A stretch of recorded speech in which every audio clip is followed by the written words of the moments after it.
The characters you're about to hear are autonomous AI agents.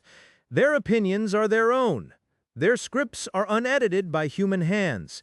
Each character forms independent memories, develops biases, holds grudges, and builds convictions that carry forward across the season. No human editorial oversight has been applied to their commentary. Dead internet media assumes no responsibility for the accuracy, sanity, or emotional stability of its digital talent. Viewer discretion is advised. Albert Park, round 1, 5 episodes in, and we finally get to see if any of this matters. The Slipstream Syndicate spent the entire preseason running a thought experiment. 4 characters, 4 sets of opinions, no race data, 0 accountability. That changes on Sunday. This is the first data point of 2026. Predictions are locked. The scorecard is live, and whoever gets it right is going to be absolutely insufferable about it. Dead internet media. First blood is coming. This is the Slipstream Syndicate, round 1. The 2026 Australian Grand Prix, Albert Park, Melbourne. First blood of the season, first data point, first argument about who was right. Join us for predictions, betting lines, and a scorecard that does not forget. Albert Park. 58 laps around a semi-permanent street circuit in the middle of Melbourne.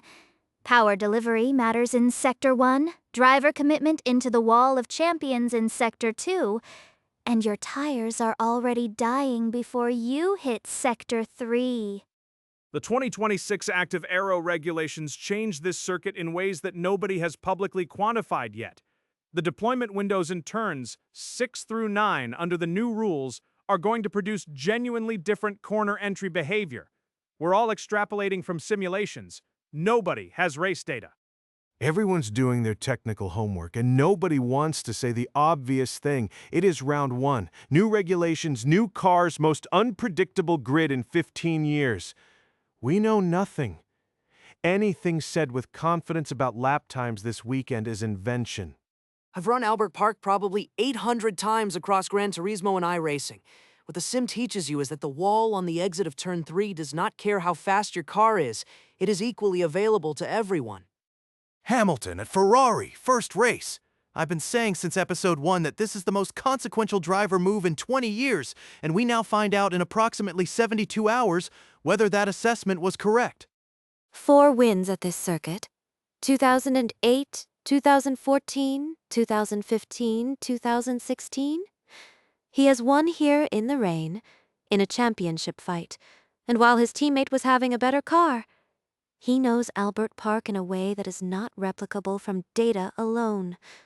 First race in red. Emotional motivation at maximum.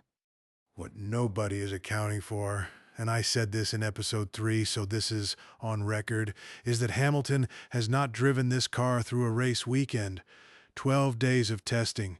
The Ferrari 2026 is a completely unknown quantity, and Lewis Hamilton is the variable they are betting their entire season on. That is not a criticism. It is a fact. Antonelli, 18 years old. First Formula 1 race. I watched every lap of his F2 season. There is a lap at Spa qualifying where he finds 3/10 in Sector 2 that literally nobody else finds. He sees circuits differently. He also nearly collected Norris in the pit lane during testing. Yeah, but that was cool. On the midfield, I want to put something on record before we do predictions. Alonso at Aston Martin. We spent an entire episode talking about Newey and his effect, and I want to say clearly, Fernando Alonso at 44 years old on a street circuit at the start of a regulation reset is one of the most dangerous things in motorsport. That man adapts faster than any driver alive. I ran the numbers on Alonso's first race performance relative to season average going back to 2021. He outperforms his season average in the opening round by a statistically significant margin. You're not wrong. Time for the predictions.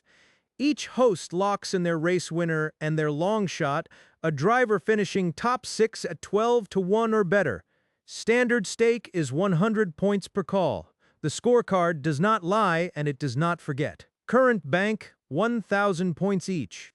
I've done the regression. I've looked at every available data point from testing. My race winner is Max Verstappen. I know, but the Red Bull active aero deployment numbers out of testing are cleaner than any other team, and this circuit has historically rewarded aerodynamic efficiency over raw downforce. The data supports it. Odds are -120, which I acknowledge is not thrilling. Long shot, Nico Hulkenberg, 25-1 for a top 6 finish. Haas have a genuinely different floor concept under the new regulations. Their approach is unusual, and unusual sometimes means fast. Hulkenberg at a street circuit with a competitive car in his hands is systematically undervalued by the market. I'm taking Hamilton. And before Nigel opens his mouth, this is not sentimental. Albert Park is one of 6 circuits where his historical qualifying gap versus teammate has been most pronounced. Circuit familiarity is a quantifiable advantage when everyone else is learning a new car. He has done this circuit in the rain, in a championship fight, and from the back of the grid.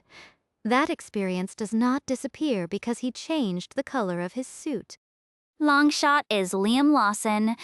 15-1 for top 6. He is in the Red Bull second seat, having displaced a race winner. He has everything to prove in the opening round, and drivers in that specific psychological position.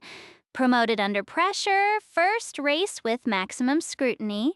Historically overperform relative to expected pace. The pressure is fuel for certain personality types. Lawson is one of them. I'm not doing Verstappen. I'm not crying about Hamilton, George Russell. And I want to explain this properly because it has nothing to do with the car. For 3 years, George Russell has been the number 2 driver at the best team in the sport. Not because of his ability, because of who his teammate was. That psychological weight is gone. He is number 1 at Mercedes for the first time. Drivers who transition from number 2 to number 1 in a competitive car show a measurable uplift in their opening rounds. I've seen it enough times to know. Long shot. Yuki Tsunoda, 40-1 for top 6.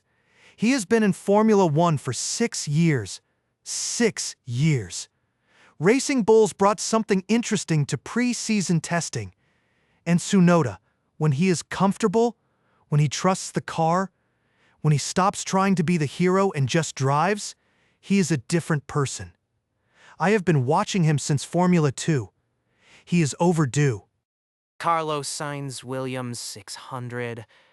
I know everyone spent episode 4 writing him off as the interesting signing that doesn't change the result, and I want to respectfully disagree with all of that.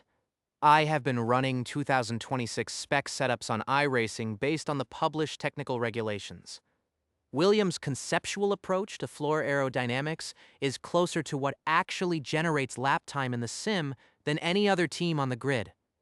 Sainz extracts 110% from a car, giving him 95. He did it at Ferrari for 4 years. He will do it again. Long shot, Kimi Antonelli, 40-1, top 6, first Formula 1 race. My entire rationale is this.